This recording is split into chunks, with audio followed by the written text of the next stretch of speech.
Welcome to a journey into the Lost Pantheon, a forgotten world of gods, spirits, and powers once worshipped, but now hidden in the shadows of history. These were not the mighty Olympians or the well-known Norse deities, but divine figures erased, silenced, or absorbed into greater traditions. Their stories whisper through ruins, folklore, and ancient texts, reminding us that belief is never simple and divinity has many faces. In this video, we'll uncover who they were, why they vanished, and what their disappearance reveals about the way humans shape, preserve, and sometimes forget their gods. Throughout history, humans have built vast mythologies and elaborate religious systems to explain the mysteries of the universe. Gods, goddesses, and spiritual forces populated every corner of human imagination. Guardians of rivers, spirits of the harvest, gods of love and war, and divine figures of healing and destruction. Yet while some pantheons remain well known, like the Olympians of Greece, the Norse Aesir, or the Hindu Devas, countless others have been forgotten. They once held sway over entire cultures, shaping laws, festivals, and moral codes, only to be erased, absorbed, or buried beneath the sands of time. These lost pantheons remind us that divinity is not fixed, but constantly reshaped by history, power, and memory. To speak of the lost pantheon is to open a door into a shadowed gallery of gods who have slipped from our collective consciousness. Their stories still whisper in fragments, through ancient inscriptions, folk tales, or the faint outlines of temples reclaimed by the earth. By rediscovering them, we do more than recover forgotten myths. We uncover the human story of how cultures change, how power rewrites memory, and how gods themselves can live and die. Forgotten gods, forgotten peoples. A pantheon is never just a list of deities. It is a reflection of the society that created it. Each god represents something vital to the community: fertility, survival, warfare, wisdom, or the balance of nature. When cultures disappear, their pantheons often vanish with them. Take the Hittites, an ancient people of Anatolia, modern-day Turkey. At their height, they commanded an empire rivaling Egypt and Mesopotamia. Their pantheon was vast, sometimes called the Thousand Gods of Hatti, and included storm gods, mother goddesses, and protective spirits. Yet when the empire collapsed around 1200 BCE, their gods went with them. Few survived in popular memory, and only through archaeology have their names been recovered: Tarhunt, the storm god, or the goddess Lelwani of the underworld. Once worshipped with processions and hymns, they are now little more than names on clay tablets. The same is true for the Etruscans of Italy, a sophisticated people whose religious system deeply influenced Rome. The Etruscans believed in a world governed by divine will, with gods like Tinia, sky god, Uni, goddess of fertility, and Minerva, war and wisdom. Rome borrowed many of these figures, reshaping them into Jupiter, Juno, and Minerva. The Etruscan pantheon, however, became invisible, remembered only through the Romanized forms of their gods. Here we see a common fate of pantheons. They vanish not because they lack power, but because stronger civilizations absorbed and renamed them. When conquerors rewrite the divine, pantheons are political as much as spiritual. When empires rise, they often impose their gods or merge them with those of conquered peoples. The Babylonians, for instance, elevated Marduk to supremacy, weaving other Mesopotamian gods into his myth. The result was both theological and political, a way of uniting many cults under one empire. Over time, smaller gods became minor spirits or messengers, stripped of their former glory. Later, with the spread of monotheism, entire pantheons were branded as false or demonic. The gods of the Canaanites, such as El, Baal, and Asherah, were powerful figures in their time, worshipped with temples, offerings, and elaborate rites. But in biblical narratives, they were rewritten as enemies of Israel's God. Baal became a symbol of corruption and idolatry. Asherah was erased so thoroughly that for centuries scholars debated whether she ever existed. Only archaeology and comparative mythology revealed her role as a mother goddess worshipped alongside Yahweh in some early Israelite traditions. This pattern repeated with the spread of Christianity and Islam. Local gods of Europe, Africa, and the Middle East were reclassified as saints, demons, or symbols of superstition. What was once divine became dangerous or forgotten. The pantheon was not simply lost, but deliberately dismantled. Pantheons beneath the earth, archaeology, and rediscovery. If history is the story of the victors, then archaeology is the recovery of the silenced. Excavations have uncovered lost pantheons once thought to be myths of myths. Consider the Hurrians, an ancient Near Eastern people who influenced both the Hittites and Mesopotamians. For centuries, their gods were little more than obscure names in passing references. Only in the 20th century, with the discovery of cuneiform tablets, did their pantheon begin to re-emerge. Figures like Tezhub, the storm god, or Hebet, the queen of heaven. Suddenly, a forgotten theology came back into focus, showing how much of Greek and Near Eastern religion was woven from Hurrian threads. The same is true for pre-Columbian pantheons in the Americas.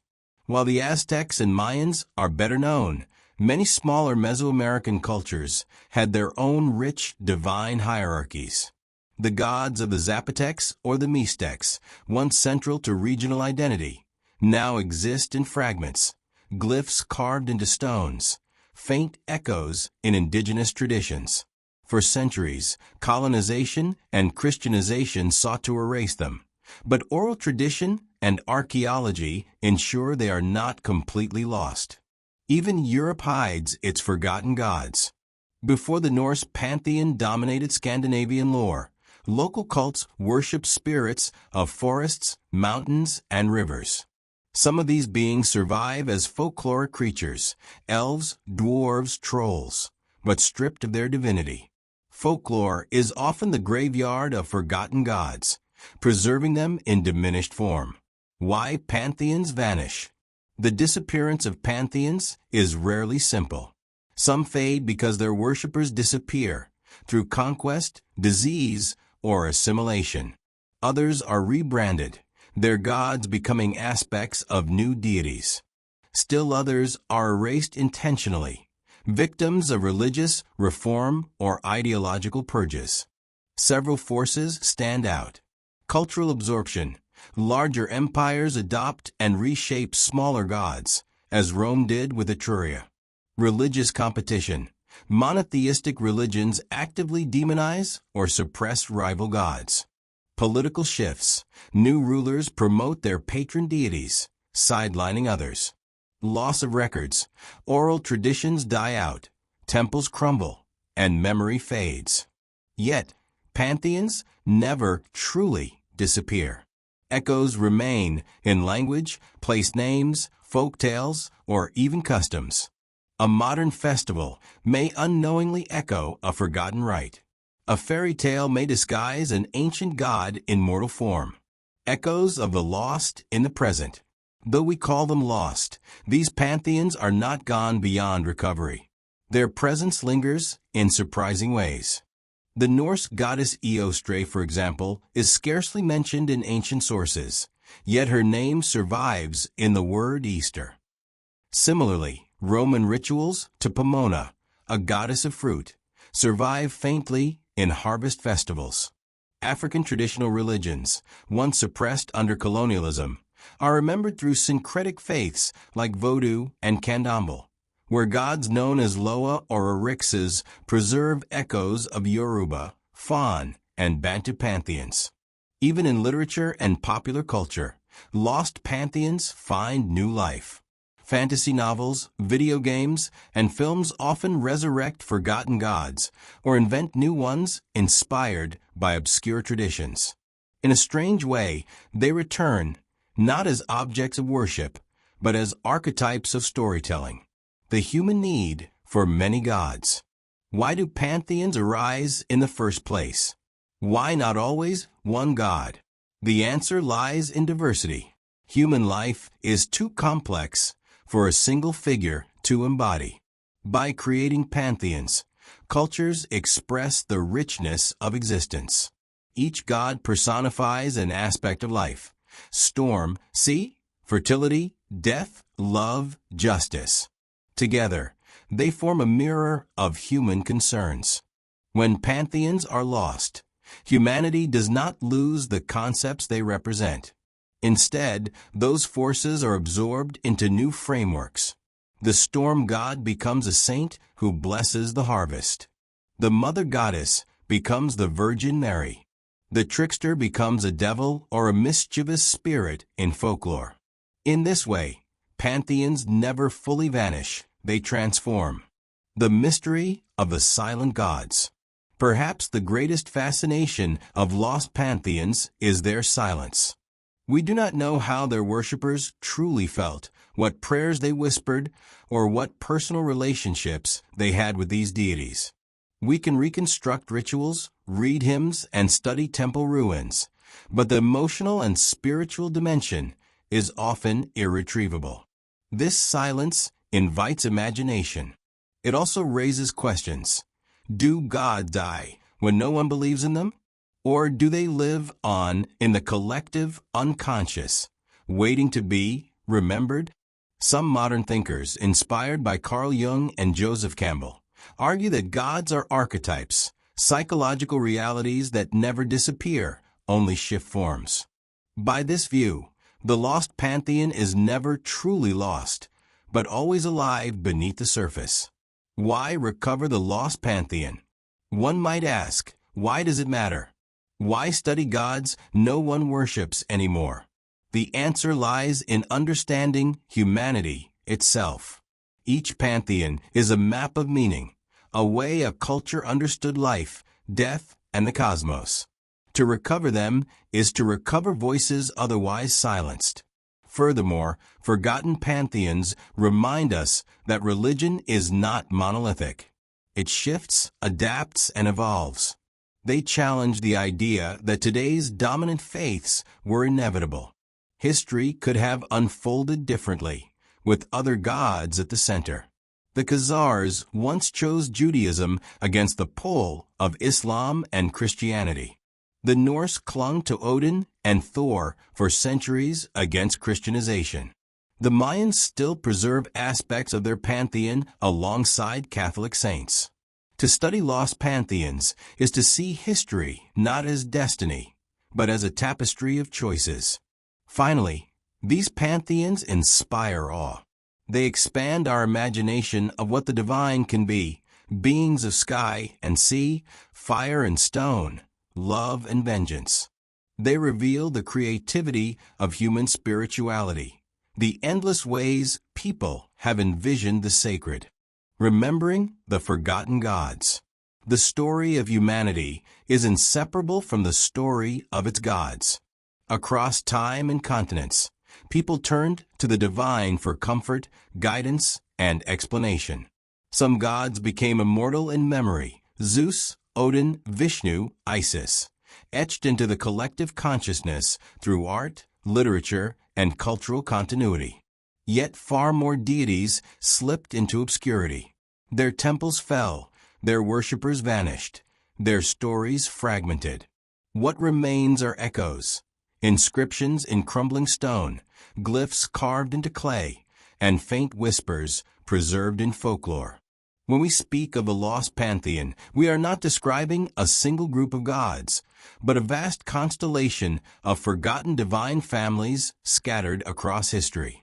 From the storm gods of the Hittites to the mother goddesses of the Etruscans, from the spirit guardians of Africa to the rainmakers of the Americas, countless beings once stood at the center of human devotion.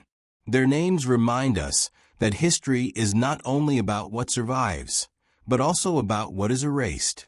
To remember these forgotten gods is to remember neglected civilizations, silenced cultures, and alternate visions of the sacred. The silence of the Hittites and Hurrians. The Hittites, who thrived in Anatolia during the Late Bronze Age, were among the great powers of the ancient world. They built cities, fought Egypt for dominance, and recorded treaties in clay. Their pantheon was immense, sometimes called the Thousand Gods of Hutti. There was Tarhunt, the storm god who wielded thunder, Hanana, the mother goddess of fertility, and Lelwani, the terrifying ruler of the underworld. Rituals were elaborate, with offerings of bread, beer, and incense given to keep divine order intact. Yet the collapse of their empire around 1200 BCE erased their worship. As the Hittites vanished from memory, their gods slipped into silence. Only archaeology has restored fragments of their mythology, showing how their deities influenced later Greek and Near Eastern traditions. For example, Tarhunt shares traits with Zeus, while Hanana resembles figures like Demeter or Cybele. The Hurrians, a neighboring people, experienced a similar fate.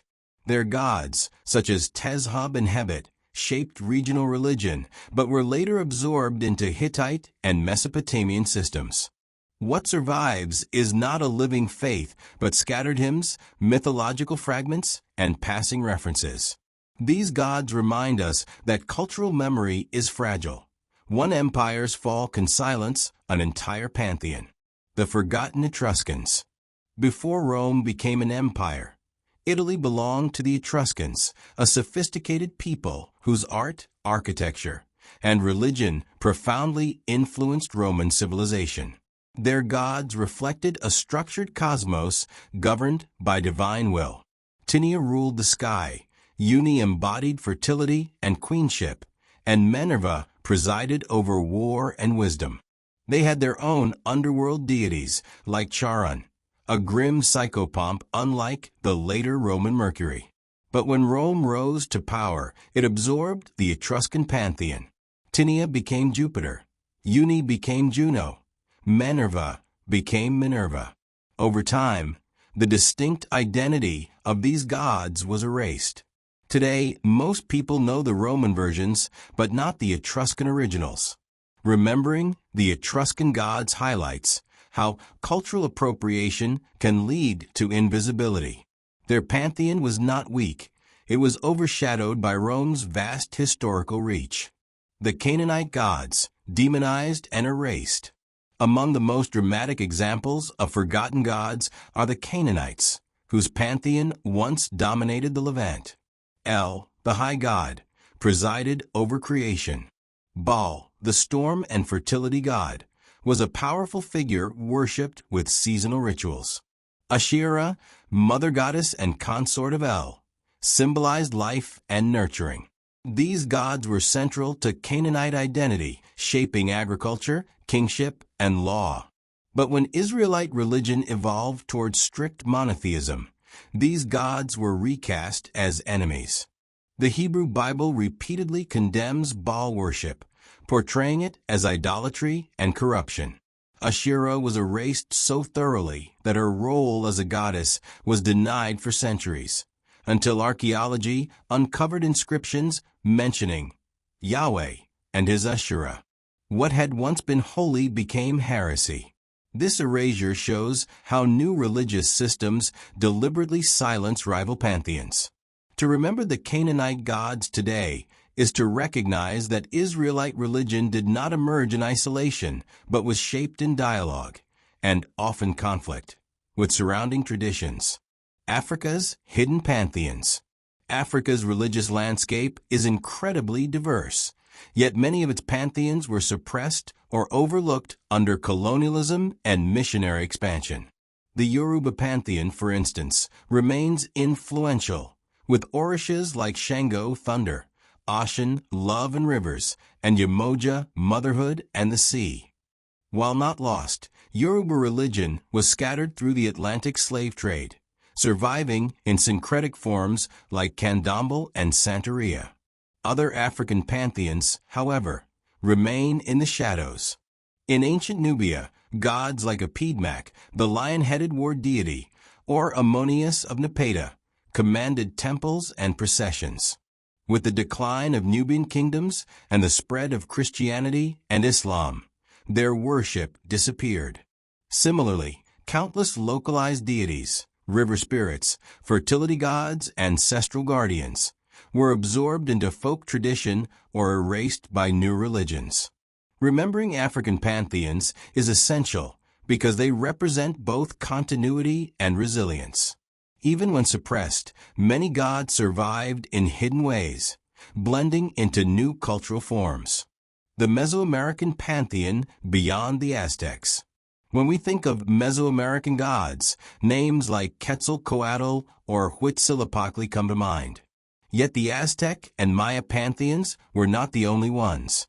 Smaller cultures, like the Zapotecs, Mixtecs, and Olmecs, had rich divine systems now half forgotten.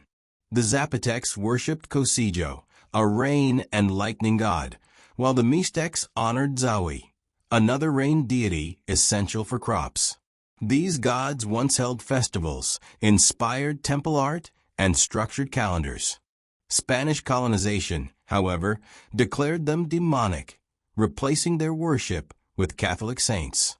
Fragments survive in indigenous rituals, oral traditions, and archaeological sites, but the pantheons themselves are incomplete.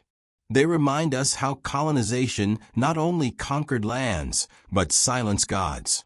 Europe's forgotten spirits. Before the rise of Christianity, Europe was filled with local cults and pantheons. The Celts, for instance, worshipped hundreds of deities tied to rivers, forests, and tribes. While some like Lugh or Brigid are remembered, most vanished. A river name here, an inscription there, such are the crumbs that remain. In Scandinavia, the Norse pantheon dominated, but beneath Odin and Thor lay older spirits of earth, fertility, and household protection. Many survived only as folkloric beings, elves, dwarves, or trolls. Christianity reclassified them as fairies or demons, stripping away their divine aura. Even in Greece and Rome, beneath the famous Olympians were countless minor deities, spirits of crossroads, nymphs of springs, guardians of doorways. Their names are lost, but their functions live on in superstitions and customs. Why do pantheons disappear? The disappearance of pantheons is complex, shaped by overlapping forces. Conquest and assimilation. Stronger empires absorb smaller pantheons, erasing distinctions. Religious reform, monotheism, or centralization often demands silencing rivals. Colonization.